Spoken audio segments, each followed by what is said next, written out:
देखिए, आज एक लोकोक्ति है ये, आ, जिस पर हम लोग बात करेंगे कि इस लोकोक्ति पर निबंध कैसे लिखा जाए।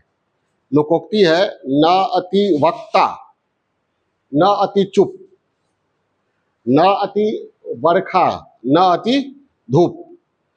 कहने का तात्पर्य कि न अति वक्ता, बहुत ज्यादा बोलने वाला नहीं होना चाहिए, यानी बहुत अधिक बोलना नहीं चाहिए।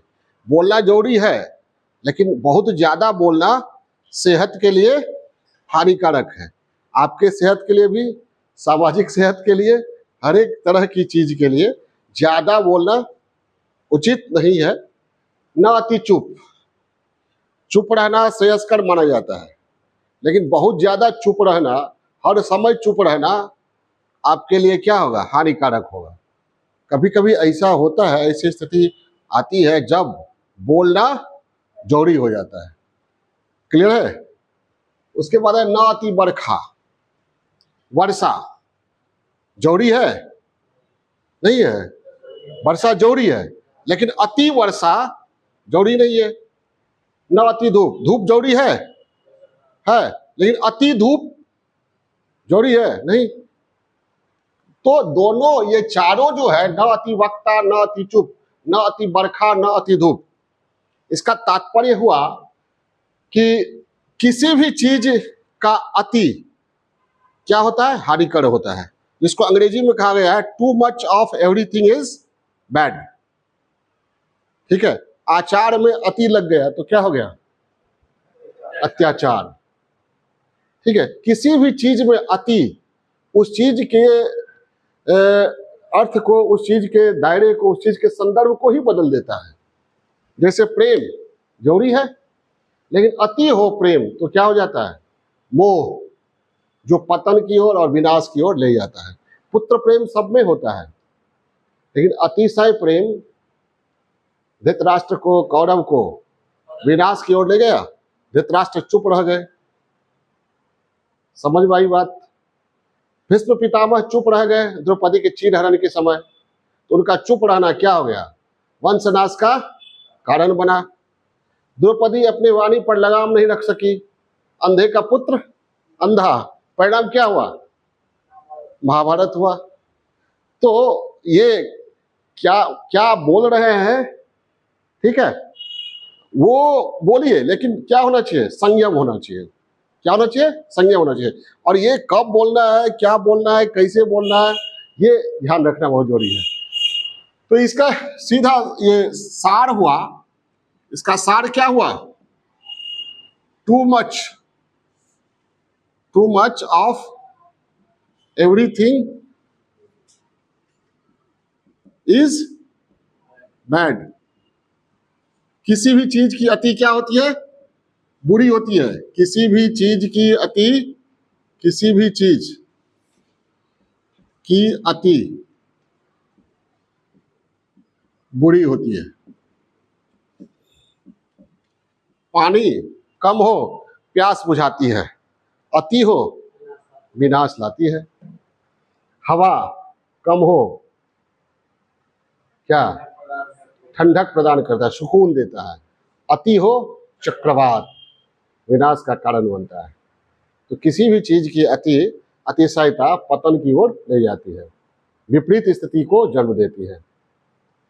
क्लियर है? आनंद ने पूछा बुद्ध से, भगवान जहर क्या है? तो उन्होंने सीधा जवाब दिया, किसी भी चीज का अति जहर है। समझ में बात? पानी अति, जहर मतलब क्या? विनाश। प्रेम अति हो जहर, लगाव अति हो जहर, पानी अति हो जहर, भूख अति हो जहर। बहुत ज्यादा भूखा व्यक्ति क्या करेगा? लूट मार विनाश, उसके अलावा उससे कुछ नहीं नजर आएगा। ठीक है? एक कविता है, भूख में रिड़ियाती हुई हथेली का नाम गया है, और भूख से तनी हुई मुट्ठी का नाम है नक्सलवारी। ठीक है? तो अति किसी, इसी का ये, यानी कहने का तात्पर्य ये क्या देता है, सीख क्या देता है? संयम। संयम जो है सफलता, सिद्धि, स्वस्थ जीवन, स्वच्छ जीवन का आधार है क्या? क्या? संयम और इसी को कह सकते हैं संतुलन। संयम और संतुलन। हमें पाकिस्तान को सबक सिखाना था, सबक सिखा दिया। अब तक हम चुप रहते थे। पाकिस्तान के द्वारा कई बार आतंकवाद को प्रायोजित किया जाता था, भारत चुप्पी साध लेता था, कोई ये कठोर कार्रवाई नहीं करता था। वो चुप रहना ही हुआ ना, और डोजियर भेज देना, बता देना कि ये आपके लोग इस पे लगे हुए थे, ठीक है, शिकायत व्यक्त करना, उसके बाद चुप रह जाते थे। तो ज्यादा चुप रहना क्या हुआ? पाकिस्तान की आदत बढ़ती ही चली गई। तो फिर हमने निर्णय लिया कि नहीं, अब तो क्या किया, उड़ी हमला हुआ, सर्जिकल स्ट्राइक, पुलवामा हुआ एयर स्ट्राइक, पहलगाम हुआ तो ऑपरेशन सिंदूर करना पड़ा ना। फिर ऑपरेशन सिंदूर, तो जब हमने अपना टारगेट अचीव कर लिया ऑपरेशन सिंदूर में, 9 आतंकवादी ठिकानों को ध्वस्त कर दिया, उसके बाद आगे बढ़ना अति हो जाता, तो फिर युद्ध में उलझने का खतरा, भारत उस स्थिति में पहुंच सकता था जिस स्थिति में रसिया पहुंच चुका है, यूक्रेन पहुंच चुका है। तो वो हमें विनाश की ओर ले जा सकता था। इसलिए वहां पर हमने क्या किया, अति नहीं, संयम दिखाया। और सीज फायर का रिक्वेस्ट जब किया गया सामने से, पाकिस्तान से, तो हमने तुरंत स्वीकार कर लिया। शक्ति के साथ संयम जरूरी है, नहीं तो शक्ति विनाश की ओर ले जाता है। अगर दुर्योधन संयम रखा होता, 5 गांव ही दे देता, कौरव भी बचे रहते और पांडव भी बचे रहते। दुर्योधन के पास शक्ति तो थी, लेकिन शक्ति के नशे में वह चूर हो गया। उसे लगा कि भीष्म पितामह, द्रोणाचार्य, कृपाचार्य, कर्ण, इतने बड़े बड़े योद्धा हमारे पक्ष में है, कौन क्या, स्वयं मैं, मेरा भाई दुशासन, ठीक है, कौन क्या बिगाड़ सकता है। तो ये जो है, ये लोकोक्ति क्या सीख देती है, संयम, संतुलन। और किसी भी चीज की अति क्या है, ठीक है। तो ये थीम समझ गए, कोई दिक्कत? अब हम निबंध में कैसे ढालें, तो पहले ही बता चुका हूं मैं। निबंध के लिए सबसे पहले भूमिका, फिर मेन बॉडी, फिर उपसंहार। सब भूल गए क्या, याद है? अच्छा, तो इसमें हम कहते हैं पहले क्या, भूमिका। भूमिका, भूमिका में बताया था मैंने कि आप भूमिका कैसे शुरू कर सकते हैं, कोई घटना से, कोई कविता से, कोई शायरी से, कोई कहानी से, कोई कोटेशन से। तो कोटेशन तो यहां पर है, too much of everything is bad. आप इसका अर्थ बता दीजिए। बहुत ज्यादा बोलना हानिकारक होता है, बहुत ज्यादा चुप रहना भी हानिकारक होता है, बहुत ज्यादा वर्षा विनाश का कारण बनती है, बाढ़ का, और बहुत ज्यादा धूप सूखा का कारण बनता है, अकाल का। कहने का तात्पर्य, किसी भी चीज का बहुत ज्यादा, टू मच मतलब जितना नहीं होना चाहिए उतना ज्यादा विनाश का कारण बनता है, ठीक है। गांधी जी ने यहां तक कहा था कि सच्चाई की भी 100% सच्चाई का, सत्य का पालन किया जाए तो वो सत्य की हत्या हो जाती है। समझ में आई बात? कोई व्यक्ति, कोई ग्रुप है किसी निर्दोष व्यक्ति को मारने के लिए दौड़ा, वो आपके शरण में आ जाता है छिपकर। वो जो मारने के लिए आ रहा है ग्रुप, ठीक है, हत्या करने पर उतारू है, भीड़ अंधी होती है। वो पूछता है आपसे कि अमुक व्यक्ति को आपने देखा है, जिस व्यक्ति को खदेड़ते हुए ग्रुप आ रहा है। आप क्या कहिए, सोचिएगा कि सत्य का पालन करता आया हूं अब, और इस समय अगर सत्य से मुकर गया तो क्या होगा, उचित नहीं होगा। सत्य पर अड़े रहना है, मतलब बता देना है कि हाँ मेरे घर में है, मेरे शरण में है, तो क्या होगा, सत्य की हत्या हुई, व्यक्ति की हत्या हो जाएगी। तो उस समय अगर आप झूठ बोल देते हैं वो 100 सच से भी बढ़कर है, क्योंकि आपके एक झूठ से क्या होगा, निर्दोष व्यक्ति की जान बच गई। लेकिन अगर सत्य का पालन करते तो वो सत्य क्या हो गया, अति है। वो सत्य का क्या हो गया, अति हो गया ना। क्लियर है? तो ये है भूमिका। एक बहुत पहले कहानी सुने थे हम कि एक माँ थी और उसका बेटा गया था परदेश विदेश, और बेटा गया था विदेश, और बराबर बेटा बात करता था, माँ से पैसा भेजता था, बात करते रहा और माँ को सांत्वना देता रहा।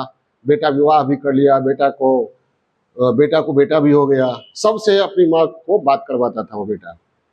ठीक है, एक माँ एकदम स्वस्थ रही, निश्चिंत रही, माँ का ख्याल रखता रहा बेटा विदेश से ही, और माँ की मृत्यु हो गई। इसमें हुआ था क्या, बीच में ही बेटे की मृत्यु हो गई थी, लेकिन बेटे का दोस्त वफादार था। वो माँ के बेटे के आवाज में ही माँ से बात करता रहता था और माँ के हर आशा को पूरी करते रहता था। तो अपने दोस्त की माँ को वो कभी एहसास नहीं होने दिया क्या कि उसका बेटा मर गया। वो आशा पर टिकी रही, अपना पूरा जीवन जी के ये मृत्यु को प्राप्त हुई। समझ में आई बात? तो कहीं कहीं चुप रहना और कहीं चुप नहीं रहना खतरनाक है, कहीं कहीं चुप रहना श्रेयस्कर है। तो ये है भूमिका में एक कहावत दे सकते हैं, too much of everything is bad, जो अभी कहानी बताया वो दे सकते हैं। उसके बाद आनंद ने बुद्ध से पूछा जहर क्या होता है? भगवान ने जवाब दिया, किसी भी चीज का अति जहर होता है आनंद। प्रेम अति हो तो मोह, जो विनाश का कारण बनता है। भूख अति हिंसा का कारण। गरीबी जब अति होती है तो आतंकवाद, युद्ध, गृह युद्ध की समस्या को जन्म देती है। बेरोजगारी अति होती है तो तमाम तरह की सामाजिक समस्याएं उत्पन्न होती है। ठीक है, और उसके बाद एक कहानी जो मैंने पहले कभी बताया था कि कहा जाता है महाभारत के राइटर थे वेदव्यास। तो वेदव्यास को लगा कि हजारों लाखों श्लोक लिखे जाएंगे, तो ऐसा व्यक्ति, ऐसा लेखक होना चाहिए जो सही ढंग से लिख सके और सही लिख सके। मैं जो बोलूं उसको सही तरीके से लिपिबद्ध कर सके। तो वेदव्यास ने खोज आरंभ किया कि ऐसा लेखक कौन हो सकता है, ये किंवदंती है। तो वेदव्यास को लगा गणेश भगवान से बढ़िया कोई लेखक नहीं हो सकता है। उन्होंने गणेश जी से आग्रह किया कि मेरा लेखक बन जाइए, मेरे ऊपर बहुत कृपा होगी। गणेश जी ने स्वीकार कर लिया और कहा जाता है वेदव्यास ने 1 लाख श्लोक लिखवाया गणेश जी से, और गणेश जी ने बीच में एक बार भी अपना मुंह नहीं खोला किताब के संबंध में, बुक महाभारत के संबंध में। लास्ट में वेदव्यास गणेश जी से कहते हैं कि वेदव्यास को यह अनुभव था कि सबसे विद्वान हमारे बीच गणेश जी ही है, इसलिए उन्होंने लेखक के रूप में उनका चयन किया था। तो वेदव्यास ने कहा कि गणेश जी आप तो बहुत बुद्धिमान हैं, आपकी बुद्धि से बड़े बड़े देवता भी कायल हैं आपकी बुद्धि के, स्वयं आपके पिता भगवान शंकर भी कायल हैं। ठीक है, बुद्धि के देवता माने जाते हैं, लेकिन एक बार भी आपने मेरे विचारों को काटा नहीं, प्रश्न नहीं किया। तो उन्होंने कहा अगर मैंने वाणी पर संयम न रखा होता ऋषिवर, तो आपका ये महाभारत जो है वो पूरा होता ही नहीं। तब हर एक श्लोक पर क्या होता है, क्वेश्चन, डिस्कशन, फिर महाभारत कभी पूरा नहीं होता। व्यास जी, संयम जो है वह समस्त सिद्धियों का प्रदाता है। गणेश जी ने क्या कहा, संयम समस्त सिद्धियों का प्रदाता है। अगर मैंने वाणी का संयम न रखा होता तो आपका महाभारत ग्रंथ कभी पूरा नहीं होता। और वाकई ठीक है, अभी हम लोगों ने हमारी सरकार ने ऑपरेशन सिंदूर किया और बहुत लोगों के द्वारा कहा पीओके पाक अधिकृत जम्मू कश्मीर को ले आया जाए, तो वो क्या हो जाता, अति हो जाता। ठीक है, और हमारी सरकार ने एक नया स्टैंड अपनाया। 2 दिन 3 दिन पहले रक्षा मंत्री राजनाथ सिंह ने कहा पीओके में जो लोग हैं वो हमारे ही भाई हैं।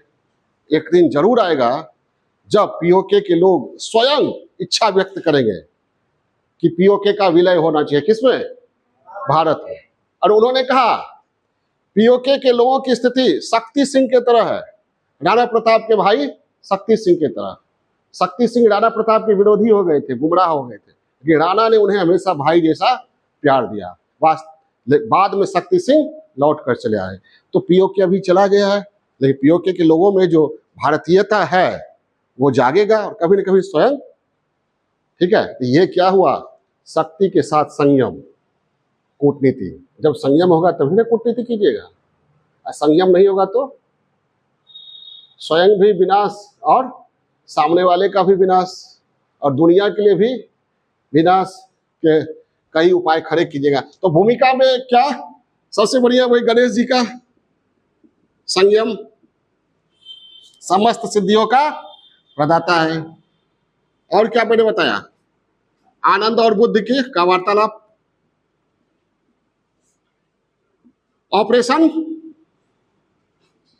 सिंदूर, और सिंदूर अभी जारी है, लेकिन बीच में सीज फायर को एक्सेप्ट करना, ये क्या बताता है? शक्ति के साथ संयम। शक्ति को अति नहीं करना है। पाकिस्तान का विनाश हमारा लक्ष्य नहीं है, ठीक है, हमारा लक्ष्य है आतंकवाद का विनाश। इसलिए ऑपरेशन सिंदूर जब किया गया था, 9 आतंकवादी ठिकानों को ध्वस्त किया गया, तो उसमें एक भी नागरिक को नुकसान नहीं पहुंचाया गया और ना ही एक भी सैन्य प्रतिष्ठान को नुकसान पहुंचाया गया। क्लियर है? तो ये दे सकते, ये किस में आ गया? भूमिका में। और महाभारत का उदाहरण दे सकते हैं, महाभारत का, द्रौपदी का। भीष्म पितामह चुप रह गए, नहीं चुप रहते तो ऐसा होता नहीं। दुर्योधन ने संयम नहीं दिखाया, भगवान कृष्ण ने कहा दे दो केवल 5 ग्राम, रखो अपनी भूमि तमाम, धरती तमाम। दुर्योधन वह भी दे न सका, आशीष समाज की ले न सका। ठीक है, तो ये है, ये सारा भूमिका में दे सकते हैं। उसके बाद आते हैं क्या? मेन बॉडी, मुख्य भाग। मुख्य भाग में कौन सा अप्रोच अपनाइएगा? Sectoral approach. व्यक्तिगत जीवन में अति विनाश का कारण होता है। व्यक्तिगत जीवन में अगर प्रेम हो किसी से, लेकिन अति हो, अब आपका सुख, अति का मतलब क्या हुआ कि आपका सुख दुख सब उस पर निर्भर है। वो हंसे तो आप हंसे, वो मरे तो आप मरे। अति मतलब यही हुआ ना, अति मतलब एक तरफा हो गया, तो क्या हो जाता है? विनाश का कारण होता है, आपका पतन तय है। और फिर उसके बाद क्या होता है? श्रद्धा का 35 टुकड़ा हो जाता है। अति था ना। आज श्रद्धा के भाई का वो इंटरव्यू पढ़ रहे थे हम, मीडिया में आया है, पहली बार उसके भाई ने मीडिया में आकर मुंह खोला है, लेकिन उसके घर में कोई नहीं बचा। माँ चली गई थी, पिता भी चले गए, श्रद्धा भी चली गई, बस अकेला भाई बचा। तो लड़कियों को आगे बढ़ने से पहले सोचना चाहिए कि उसके किसी कदम से उसको भी नुकसान हो सकता है और परिवार को, समाज को, सबको नुकसान हो सकता है। ठीक है, और समझना चाहिए कि अभी मेरे मन में प्रेम है किसी के प्रति, इसके आगे पीछे क्या हो सकता है ये भी समझना चाहिए। और जिसके प्रति प्रेम है, क्या हमेशा वैसा ही रहेगा? गारंटी है? मानव स्वभाव अस्थिर रहता है, परिवर्तनशील, ये सच है। ये कहता है नहीं वो आदमी कभी नहीं बदला, सबसे बड़ा झूठ है। अब सुनते हैं नहीं, हम कभी नहीं बदले, सबसे बड़ा झूठ है। नहीं झूठ है?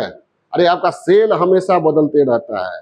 मन की तो बात ही छोड़िए, मन तो रहता ही नहीं एक जगह, रहता है। ये बहुत बड़ा झूठ है, हम कभी नहीं बदलेंगे। समझ में आई बात?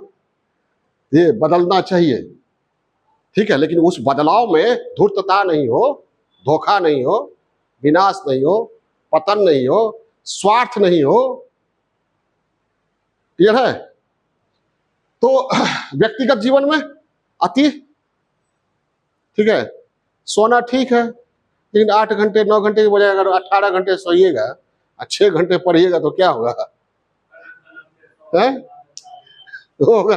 तो ये व्यक्तिगत जीवन में आती है। क्लियर है? बेटे अगर माता पिता बेटे के प्रति अति प्रेम दिखाए तो बेटा कभी बड़ा ही नहीं होगा। फिर जब वो माँ बाप बनने की नौबत आएगी तो वो बेटा ही रहेगा। समझ में आई मेरी बात? बच्चा अगर बड़ा हो रहा है उसको अपने हाथ से खाने दीजिए। आप चम्मच से खिलाते रहिएगा तो अपने हाथ से खाने लायक रहेगा ही नहीं। अब कहिएगा बेटा बेटा बाहर निकलेगा, मोहल्लों में जाइएगा वायरस बैक्टीरिया, तो क्या होगा? उसकी प्रतिरोधक क्षमता खत्म हो जाएगी।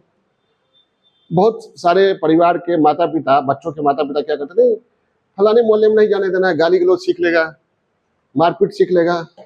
अरे वो भी जरूरी है, जीवन का एक पार्ट है।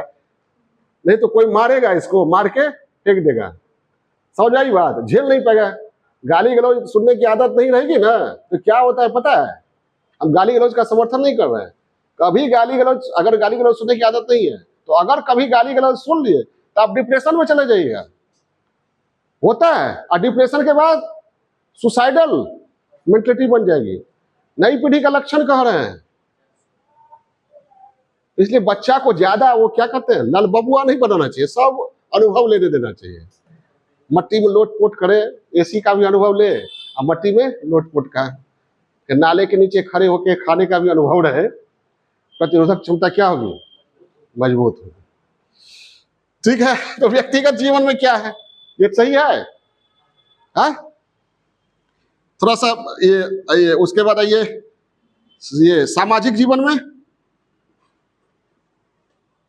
है अति बुरा होता है।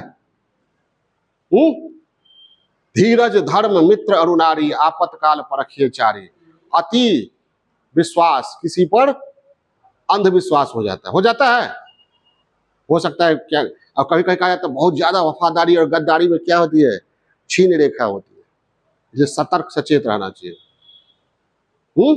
सामाजिक जीवन में अतिशयता, किसी पर निर्भर होना, आंख मूंद कर विश्वास करना है।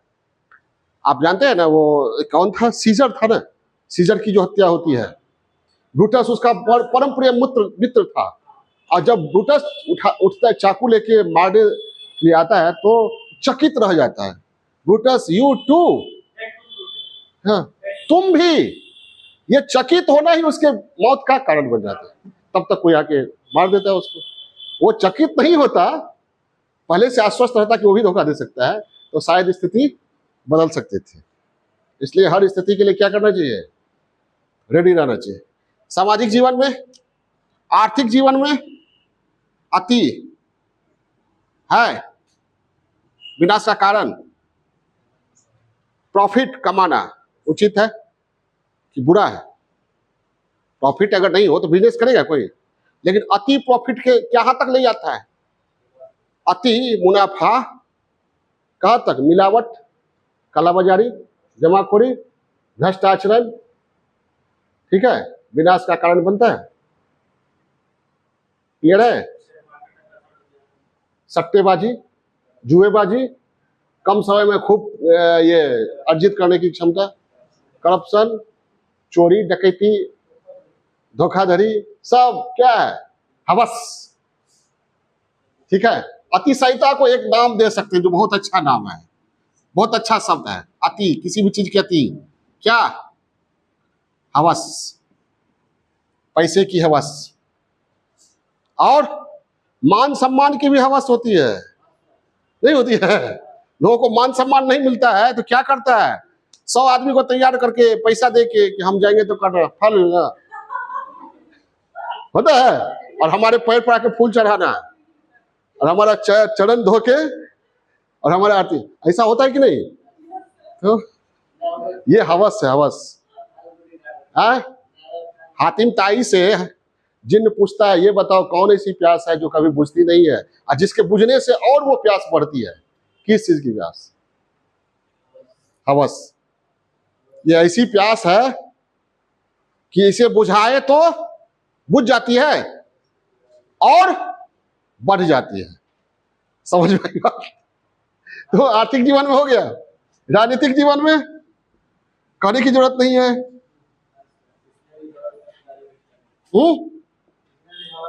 हाँ, बहुत अच्छा राजनीतिक प्रशासनिक जीवन में एक साथ बहुत अच्छा प्रशासक वह होता है जो कम से कम शासन करता है।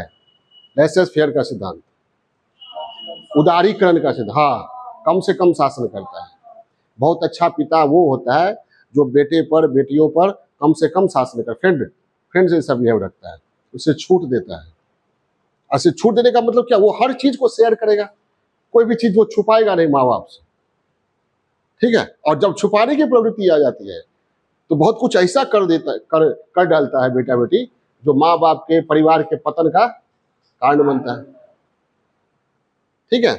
और जैसे हमारे यहाँ बहुत ज्यादा कंट्रोल था 91 से पहले, आर्थिक संकट आया, उसके बाद क्या किया गया, उदारीकरण, निजीकरण, सुधार, पहले अति कंट्रोल, अति सहायता, ठीक है। विदेशी निवेश, विदेशी वस्तु, विदेशी पूंजी के प्रति हमारे यहाँ क्या था, नेगेटिव एटीट्यूड था, आने नहीं देना है। अब क्या है, आओ जितना आओ, ठीक है। तो ये हो गया राजनीतिक आर्थिक जीवन में। उसके बाद इंटरनेशनल सिनेरियो में आइए, रूस यूक्रेन अति कर दिया है, इजराइल फिलिस्तीन अति कर चुका है, ठीक है। ये रूस यूक्रेन या इजराइल फिलिस्तीन के बीच जो युद्ध हो रहा है, ये युद्ध जब भी होता है ना तो कुछ ग्रुप या कुछ व्यक्तियों के निजी ये ईगो, अहंग की टकराहट होती है, निजी स्वार्थ की टकराहट, उसमें गरीब, निर्दोष, लाचार, असहाय लोग पिस जाते हैं। जैसे अभी आप लोगों ने सुना होगा फिलिस्तीन में हजारों बच्चे भूखे मर रहे हैं, उनका क्या उसमें लेना देना है, वो मुसलमान क्या होता है वो भी नहीं जानता, यहूदी क्या होता है कुछ नहीं जानता, फिलिस्तीन इजराइल कुछ नहीं समझ रहा, मर रहा है बेचारा, इसलिए मर रहा है कि वहां पैदा लिया है। इसको रुकना चाहिए कि नहीं, दुनिया को रुकना चाहिए कि नहीं, पर्यावरण प्रदूषण, पर्यावरण का जो हम लोग दोहन कर रहे हैं, विनाश। हमारा जो अभी औद्योगिक क्रांति के बाद या व्यावसायिक क्रांति के बाद विकास का मॉडल क्या है, इंडस्ट्रियलाइजेशन। इंडस्ट्रियलाइजेशन कैसे, प्रकृति का दोहन पर ही ना, रॉ मटेरियल कहां से लाते हैं, प्रकृति का दोहन, जंगल काटो, इंडस्ट्री खड़ा करो, परिणाम क्या हुआ, अति हो गया, तो प्रकृति ने भीषण रूप दिखाना शुरू किया और समस्या खड़ी किया, क्या, global warming, acid rain, ozone layer depletion, समस्या है, चक्रवात, प्रति चक्रवात, भूकंप, भूस्खलन, टिड्डी दल का प्रकोप, बाढ़ की बारंबारता, सूखा की बारंबारता, सब क्या है, अति कर दिया है हम लोगों ने, ठीक है। तो अतिशयता क्या है, बुरी चीज है, अतिशयता हर चीज की बुरी होती है। शक्ति के साथ संयम समस्त सिद्धियों का प्रदाता है। एक सीमा के बाद क्या होना चाहिए, रुक जाना चाहिए। शत्रु को पराजित कीजिए लेकिन शत्रु को अपमानित नहीं करना चाहिए, समझ में आई बात, शत्रु को पराजित करना है लेकिन शत्रु को अपमानित नहीं, अपमानित करना अति हो गया तो विनाश का कारण बनेगा। सिकंदर इस बात को समझता था, इसलिए पोरस से कहा तुम्हारे साथ कैसा व्यवहार होना चाहिए। पोरस ने क्या कहा, एक राजा का दूसरे राजा के साथ जैसा व्यवहार होना चाहिए। सिकंदर ने वैसा ही किया, पोरस को अपमानित नहीं किया। परिणाम क्या हुआ, सिकंदर जब तक भारत में रहा पोरस का साथ मिला सिकंदर को, क्लियर है। जिंदगी में याद रखिए, कभी भी किसी भी प्रकार का दुश्मन हो उसको पराजित कीजिए, उसको एहसास दिलाइए, लेकिन अपमानित नहीं करना चाहिए, इंसल्ट नहीं करना चाहिए, क्लियर है। तो ये हो गया हर क्षेत्र में, विज्ञान के क्षेत्र में आती परमाणु बम, हाइड्रोजन बम, ठीक है, और तमाम तरह के हथियार, S-400 air defence system, AK-47, AK-256, विज्ञान ने इतना विनाश का ये कर दिया है कि हम लोग क्या है, ज्वालामुखी के ढेर पर मानव सभ्यता है। कब विनष्ट हो जाएगी, हाँ, क्रेटर, क्रेटर बढ़ते जा रहा है। क्रेटर बढ़ता है तो क्या होता है, काल्डेरा, तो क्रेटर अब नहीं है, वो क्या है, काल्डेरा बन गया है, वो और भी बड़ा होगा। समझ आई बात? विज्ञान का अति, विज्ञान हम लोगों ने क्यों, वैज्ञानिक तकनीकों का प्रयोग हम लोगों ने क्यों किया था? काम करने में, जीने में आसानी हो। अब क्या है, जीने की इच्छा ही मार दिया है, हमारी इच्छा का कोई महत्व नहीं।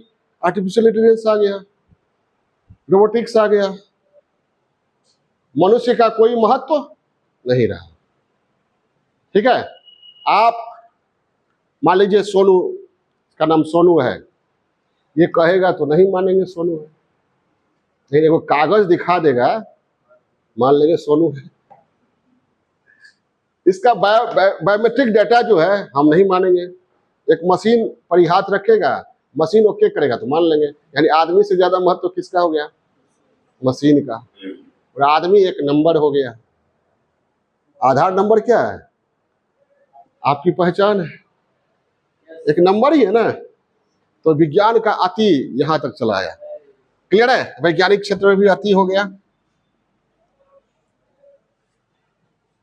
धर्म के क्षेत्र में अति ने क्या क्या किया? समाज को बांटा, विभाजन। भारत में जातिवाद, पूरे विश्व में संप्रदायवाद, दंगा फसाद, जातिवाद, संप्रदायवाद, और अब धर्म के आधार पर, धर्म के वोट में लोग आतंकवाद पर उतर आए। और इजराइल फिलिस्तीन के जड़ में क्या है? यहूदी वर्सेस मुस्लिम धर्म। कौन सा धर्म जिसका कोई अता पता ही नहीं? कृष्ण बिहारी नूर ने क्या कहा?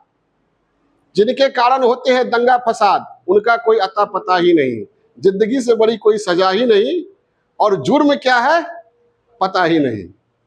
नहीं समझे? मुसलमान हो, यहूदी हो, सिख हो, ईसाई हो, हिंदू हो, धर्म को मानते हैं, ईश्वर की अवधारणा अलग अलग है, लेकिन किसी ने देखा नहीं है, कोई प्रूफ नहीं है। यह है कि कोई अदृश्य शक्ति है, लेकिन अदृश्य शक्ति वही है जो इन ये हिंदू, मुसलमान, सिख, ईसाई के धार्मिक वर्ग कहते हैं, वही है क्या? कोई जो ही नहीं कि वही है। इसलिए कृष्ण बिहारी नूर ने कहा, जिसके कारण होते हैं दंगा फसाद, उनका कोई अता पता ही नहीं। ठीक है, तो ये हो गया धर्म। क्लियर हो गया?